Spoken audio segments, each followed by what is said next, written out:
The CUNY ASRC and Mount Sinai Climate Change Health Impact Interdisciplinary Research Initiative. What can you tell us about the new pilot project between the CUNY Advanced Science Research Center and Mount Sinai? The idea is to foster collaborations between two institutions, just trying to leverage what are the actual strengths for each institution. And for CUNY is more the environmental-based science, right? We have with the sensors and several of environmental scientists deeply involved in characterizing air, soil, and water, and the impact that the environment and the climate has on health, where Sinai has really been pivoting with the Exposome Institute. And I invite Rob to just mention, his take on this. I don't think I could have said it any better than what you said. I think, climate change is a crisis that's affecting everyone on the planet. It's the most important issue that we face, particularly in the environment, but really just in general. And it impacts every aspect of our society, economics, healthcare. It's not evenly distributed. People in poor neighborhoods are affected more than people in wealthier neighborhoods. The ability to have air conditioning is probably now, in some instances, the difference between life and death. What do we currently know about the effects of climate change and environmental factors on human health? Well, urban areas are more affected than rural areas, in part because of the heat island effect. Cement tends to absorb heat and light. So that there's more higher temperatures in the city than in the suburbs. And, we know that, different people are more vulnerable to heat.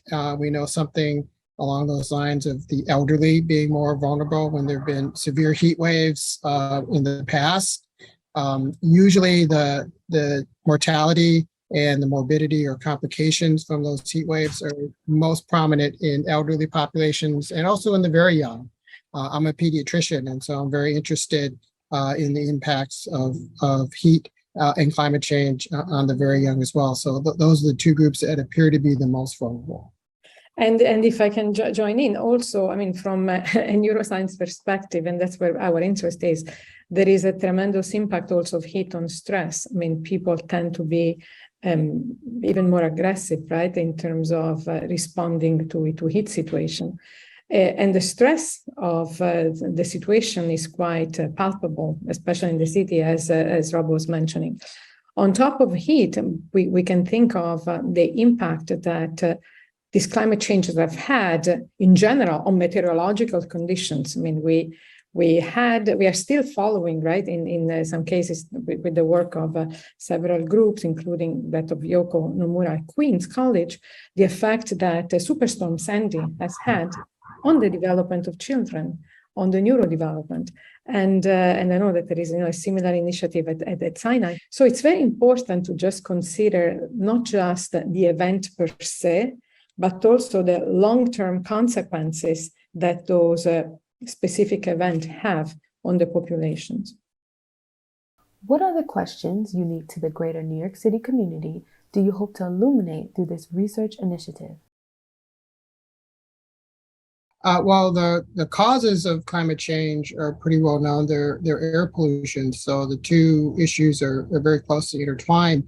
And one of the things that some of our faculty do are working on mapping, and we map air pollution in different neighborhoods. Currently, we're primarily using satellites from NASA, but I think areas in which we could get more fine or granular data would be partnerships with community groups to wear sensors and crowdsource to get a better sense of both temperature in very close or microclimates or very small geographic areas, and also the air pollution and air quality in those areas so that we can better target areas that actually need interventions.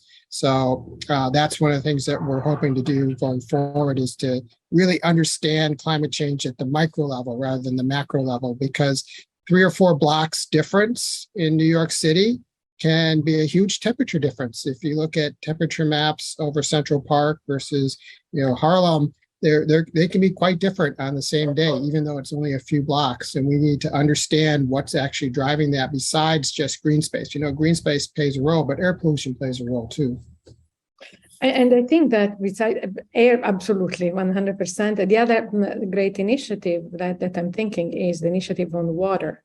All the work that Queens College and Manhattan Community College and Queensboro Community College has been doing on wastewater and the importance and the relevance of the differences in different neighborhoods.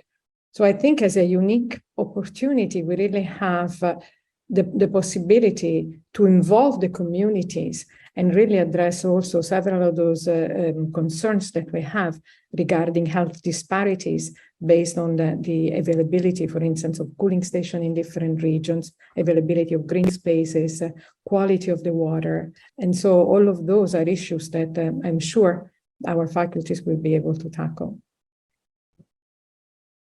How can researchers get involved, and what will the mechanism of support be? Basically, we are partnering with Sinai, and Rob also can mention it. And what we have done, we have pledged to different campuses within CUNY to participate to this initiative. And so faculty from the schools who have pledged, we will be able to participate to create these interdisciplinary teams between CUNY that will have both CUNY faculty and Sinai faculties, and will create projects together, strengthening in an interdisciplinary fashion the possibility of approaching some of these challenging that are posed by climate change on human health. We envision that the grant program will actually require that there be researchers from both institutions and that they partner together in an interdisciplinary approach. And I think we want to understand every aspect of climate change. The research can be about the causes of climate change, can be about the sort of local micro environments in different neighborhoods. It can be about interventions. I think we may have to change the way we do healthcare. I think giving a prescription for air conditioning is a very reasonable thing.